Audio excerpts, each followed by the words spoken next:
Y'all know me, I really tend to overthink how the players get motivated to do the things they do in a tabletop role-playing game.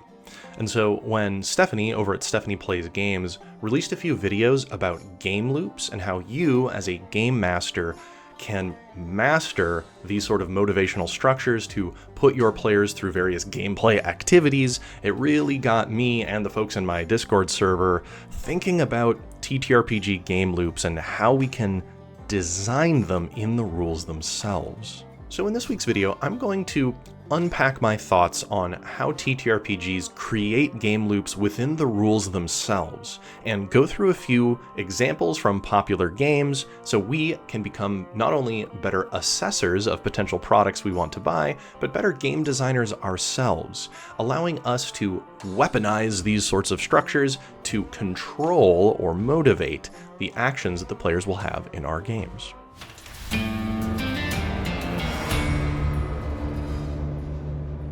As always, let's start off defining some terms, and for those familiar with my channel, you'll kind of know how this goes, but for those that may be new, when I define terms, I'm not trying to create the industry standard term for this TTRPG structure. Instead, I'm creating functional definitions for the use of this discussion.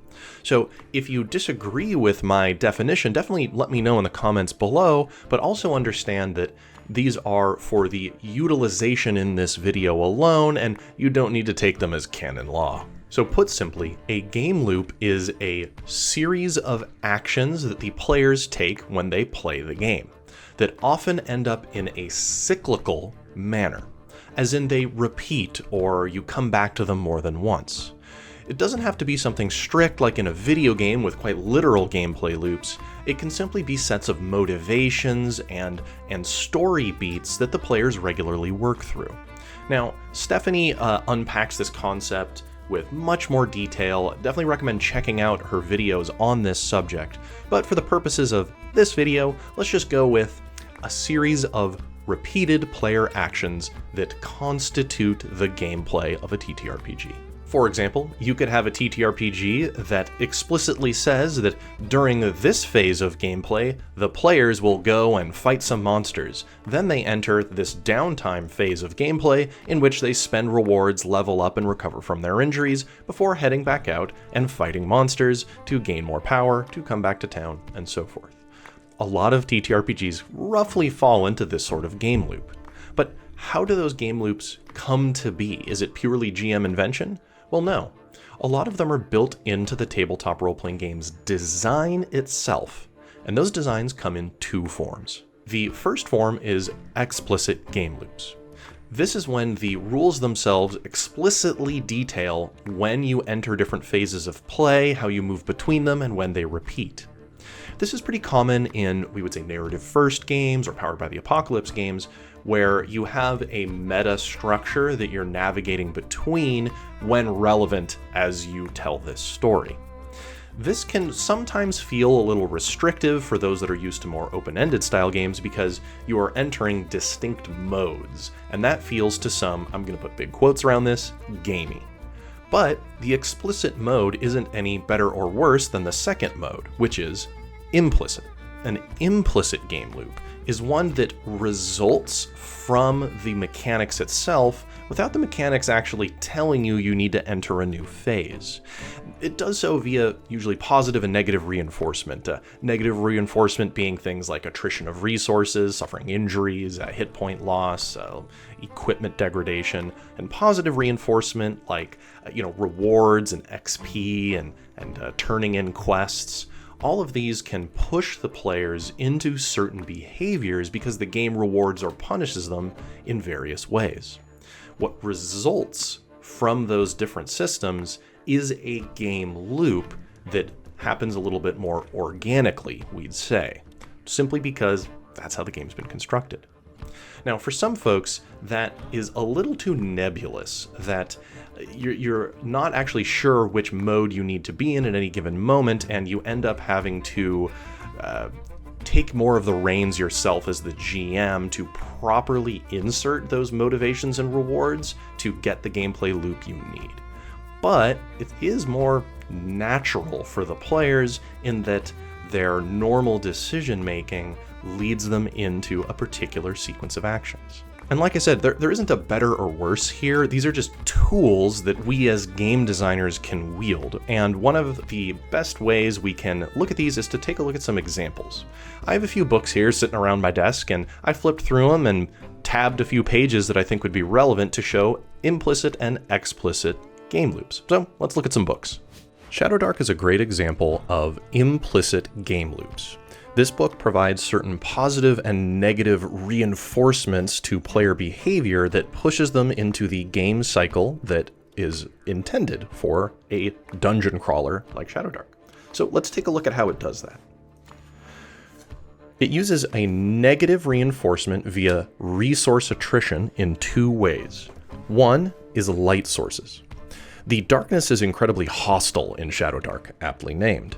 And if you run out of light sources, the danger level of the dungeon skyrockets, and you will not last long in the dark. Light sources last a limited amount of real-world time, each torch about 1 hour in the core rules, but monsters could potentially douse your light sources in the dungeon as well. So if you run out of this resource, light sources, you are incentivized to go back to town in order to restock. Similarly, your hit points are another source of attrition in this game.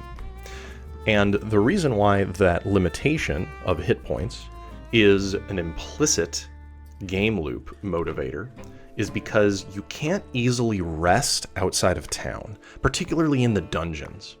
If you're trying to rest while in some dark and spooky dungeon, not only do you need to sacrifice multiple torches potentially to make a campfire to rest around, but every, few dungeon turns, monsters could ambush you and ruin the rest. So this pushes you to head back to town to fully recover your hit points and ability damage, because resting in hostile environments is almost impossible. Not impossible, but extremely dangerous. The game also provides some positive reinforcement to player behavior to push a gameplay loop. This comes in the form of how players advance. So in order to level up, you need XP, and the game provides the primary way of gaining XP is via money. You find treasure in the dungeon, which you then need to bring back, which converts to XP, and you can spend to carouse and gain further XP and contacts. But this can only really be done once you get back to town. That's how you'll get stronger, by cashing in all of those resources. And where do you get those resources? Deep in the dungeon. So the aggregate of these structures, these positive and negative reinforcements in Shadowdark, means that the gameplay loop looks like this. The players all start in town, likely, and they stock up on supplies before heading down into a dungeon. Now, obviously, it doesn't always have to be a literal dungeon, you all know what I mean. They then descend into danger, their hit points go down, they take attribute damage, they spend light sources, they go as deep as they can because the game motivates them to get better and better treasure. The deeper you go, the more treasure you get. They do this until they've been pushed hard enough to need to return back to town, restock on supplies, cash in treasure, and level up, which makes them able to go even deeper into the dungeon next time, so on and so forth. But the game doesn't tell you you have to do those behaviors, it simply motivates the players implicitly via the mechanics. Blades in the Dark, like a lot of PBTA games, uses explicit game loops. The game really tells you exactly what mode you're in, what phase, and what you need to do in it. And let's see how it does so. At the very beginning of the book, it actually talks about what a play session looks like, about how a given game session is typically one score and the following downtime, plus exploration and discovery of a new opportunity. And so it's telling you right away that there's a certain flow that this game is intended to have. And on subsequent pages, where it talks about the game structure, it even shows that pattern. Starting in free play, you then choose a target and choose a plan for your next score, do an engagement roll, and enter the score mode, where you're actually doing your heist. Once that completes, you enter downtime, where you do long-term projects, recover from injury, spend your money, and so forth, before moving into free play and back around the loop you go. In the downtime section, it even explains the logic behind this choice. The shift into a new phase of the game signals a shift in which mechanics are needed. There are special rules that are only used during the downtime phase, so they're kept out of the way during the other parts of play. When we shift into downtime, we take out a different toolbox and resolve downtime on its own terms, then shift back into the more action-focused phases of the game afterward. So this book is quite literally talking to you, the reader, and telling you the modes of play and why they are the way they are. And that's because Blades in the Dark is going for an extremely specific type of gameplay loop. It is about a crew of scoundrels doing heists, and really, that's all that the game is designed to handle. Now, of course, the Forged in the Dark structure is used to handle other game systems that aren't in this book, right, who use the license, but this book is explicitly telling you a sequence of game moments that you and the players will be working through, and which mechanics come to bear at certain parts.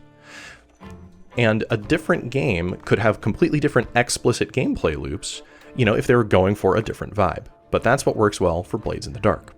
Now, of course, a game isn't always fully explicit or fully implicit, as in Blades in the Dark there are negative reinforcements that are implicit that push you to go back to downtime mode, like removing your harm levels. But overall, Blades in the Dark has very distinct modes of play with distinct mechanics and player activity happening in each, making it a great example for explicit. All this talk about game loops, both from Stephanie and from the great discussions that were going on in the TFE Discord server, really made me examine my own game and which gameplay loops I put in there. Now, my game uses primarily implicit loops, using the classic attrition of harm that pushes you back to town, and the expenditure of consumables and resources that you need to refill on because the world is hostile out there. So in many ways, my game lines up a little bit with Shadow Dark, in that the world is dangerous, you have to expend resources and suffer harm to explore it that push you back to the safety of civilization before heading back out again. But that doesn't mean that what I chose for my game is the one that should be chosen for all games. So I'm curious, you, dear watcher, what game loops do you like in your TTRPGs? Whether they're explicit or implicit. Are there certain styles that you think are more effective for you and your group? Are there ones that you think are a great example that we should cite? Post them down below in the comments so that I and anybody else here could learn from the expanded knowledge base that we all have. And as always, I really appreciate those who watch these videos. It means a lot that you take a little time out of your day to listen to me ramble about tabletop role-playing games. I think that this hobby is wonderful and the sharing of information is implicit to it. So if you liked what you saw, consider hitting the like, subscribe, all the usual info, and we've got links to the Discord server, the Patreon, all that down below. As always, thanks again, and I'll see you here next time on Tales from Elsewhere.